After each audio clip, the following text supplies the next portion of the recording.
So hello, it seems like we got a return here. That's right, I am coming back. I don't know why I'm acting like this. But anyway, like I was saying. So basically, first upload in a while. I just thought I'd give my thoughts on the Premier League making its own return. Do I think this is the best idea possible? No, I personally think that, yes, I'm an Everton fan, so this is probably going to sound very biased, but I'm thinking for safety reasons here. I honestly think that the Premier League... anyway, the Premier League will be had at an Ashridge. I don't know what they look like, but Ashridge, yeah, there's going to be like a dot. Like, Liverpool won the league, but under different circumstances to every other team. So, in a way, they've won the league, but... have they really won the league, though? Yes, they have. They've absolutely smashed everyone. But they won't do it in front of any fans because of this epidemic. I personally think that we should have done this till we were. I personally think that the season could have been postponed a bit longer, hoping that,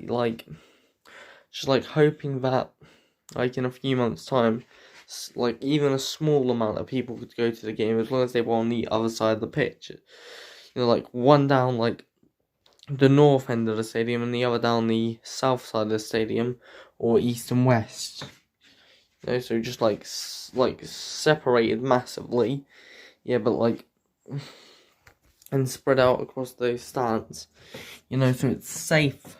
But fans can go and attend the game. And I personally think that they should have gone to season ticket holders, or a certain amount of season ticket holders if you can get all the season ticket holders for some of the bigger teams. They should, but it would be fair. It would be fair, but it would probably be less safe thinking about it. Do I think this is?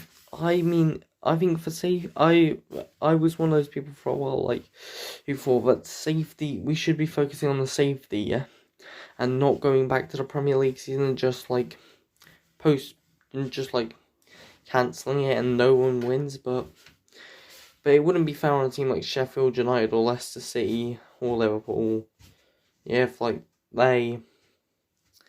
if they didn't get their rewards for their amazing seasons, Sheffield United can still get Champions League, and I hope they do. I really do. I would love to see Sheffield United in the Champions League, and that's mainly because Phil Jagielka gets to his new club gets to, the club that he started at, and another club that he's currently at gets to succeed. For Leicester City, it's a great story for them. You know, they just haven't really been in the state of Europe, of a true European team, but it's great for them that they're back in the mix, trying to get into the trying to get back into the Champions League. Hopefully they can have another magical run, and who knows, maybe this will secure them Champions League regular. I honestly think that this season may permanently change the Premier League as we know it. So Tottenham and Arsenal may stay stuck mid-table for quite some time, because I don't think if Arsenal or Spurs don't win the Europa League this season, then I don't think they're going to be able to sign less and less players, yeah? So their players may not be good enough, and I think that, yes, they have a great attack, but they will have less and less options to sign as defenders, which should worry Chelsea, because... not Chelsea. Arsenal. Spurs, it could be even worse, Spurs have only recently really become like a big team, and they could lose that.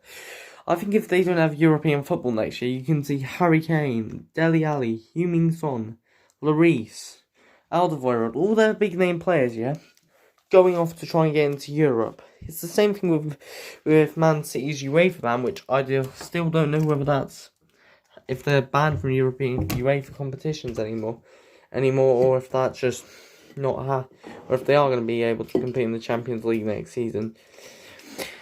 But as we all know, if City get banned, then they lose a lot of their players, and with Spurs and Arsenal, they're going to lose a lot of their players, no matter what, because these players, yeah, they know that they've been to a Champions League final. They know that they're more than Champions League quality, so they're playing it. So they would have to at least spend a season in no European competitions, which should be humiliating, and I think that a lot of players are going to want to leave. Harry Kane may not go to a Barca or Real Madrid, but I honestly think that since like this whole Corona thing and everyone's going to be cheaper, he could be a solid buy for someone. And he could be more accessible. Well, let's talk about Chelsea, who seem to be splashing out all the cash again. Now, here's the thing. The transfer ban was a blessing in disguise. It's actually helped Chelsea as they've been able to sign Timo Werner and are probably going to sign Kai Havertz, which means that I think Chelsea can finish second this season because of that transfer ban, them not being able to spend much money. Imagine that attack though. You've got Tamier, and here's the thing: Werner can play on the right. Although I personally think you play Werner up on that, Kai Havertz on the right, and Pulisic on the left. That's an insane front three. Yes, it hinders Tammy Abraham massively, but I think that if you're signing Werner, then Tammy Abraham can't get into the team really unless you want to play two up top. And I personally don't think that Frank Lampard's that kind of manager to go for a two up top formation. Because their best team, unless they start selling a load of central midfielders with two up top, is a 4-4-2 diamond narrow. I don't think Lampard's the kind of manager to play that formation. So I personally think that if you sign Werner, then Abraham, now that you signed Werner, unless Lampard's going to play start selling a load of midfielders to make way for Kai Havertz, they've already got Ziyech as well. Chelsea have such a stacked team, yet they're not spending on defenders.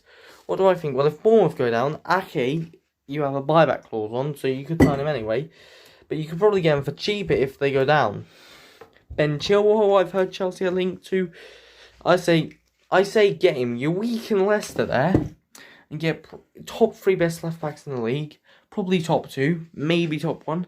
As an Everton fan, I would always say Digne's up there, which he is, but that's big.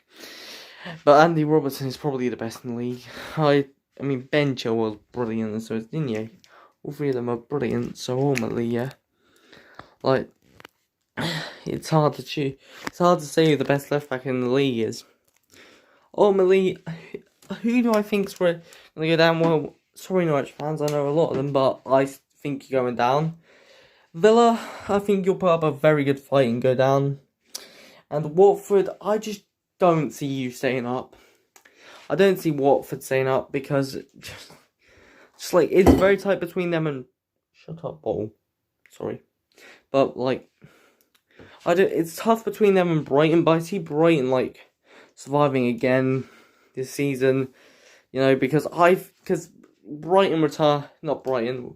Watford literally returned with Leicester City, and Leicester City, yeah, they know that they can still bomb out the Champions League spots and go into the Europa League. So Leicester have everything to fight for in the early parts of this season.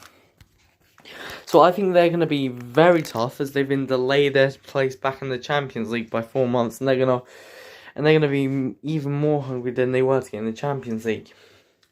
Well, who knows? That could totally be the opposite of what they are. They could just be like, we're in Europe, so we can take our foot off the gas, and a few upset wins. But I honestly see Brighton going down.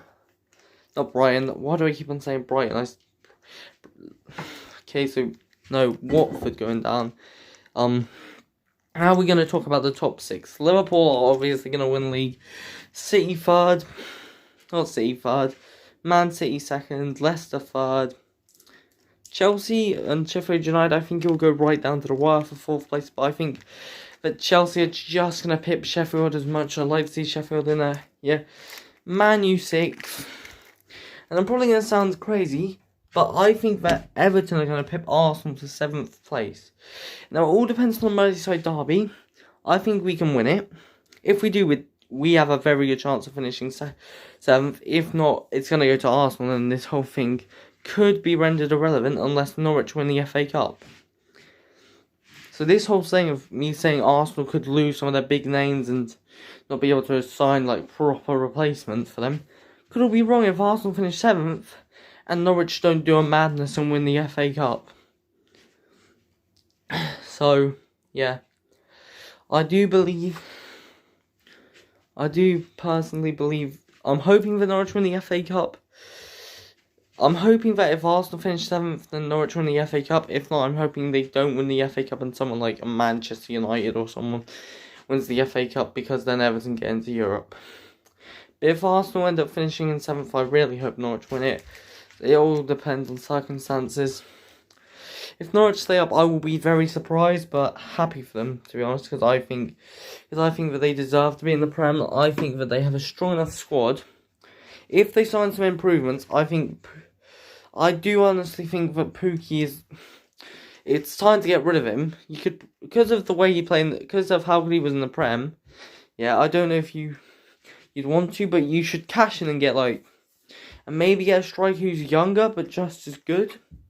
There's probably that Olsen, the French guy from Celtic, that Eduardo guy. I don't know how you say his name. The striker, yeah. He's probably going to be a lot cheaper than he would have been even in January, because of Corona. This can help a team. This is really played into Chelsea's favour, the whole thing. No, I'm not going to say something stupid like, all Chelsea calls coronavirus, so players would be cheaper, so they had an advantage. No, but I'm just saying they got very lucky, nothing more. Ultimately, luck is in this game, and Chelsea's transfer ban has been a blessing in disguise. Was actually all along a blessing in disguise. Not only for the young players, but actually for Chelsea being able to sign go out and spend the big money. I'm honestly surprised. Part of me wants to say I'm surprised that Liverpool didn't try and get Timo Werner some more, but Klopp had a good point that he couldn't go and spend 50 million on someone who wasn't even going to play at this point in time, when he furloughed literally all their backroom staff and then got a massive criticism. Yeah. If he goes and does that and then spends over 50 million on Timo Werner, it gives Liverpool a very bad look as a team. And obviously Klopp in his pursuit must have realised that will give me a really bad look, because he wanted to follow his whole, a lot of the backroom staff. And then obviously use that money to sign Timo Werner, so he's obviously had to pull out of that.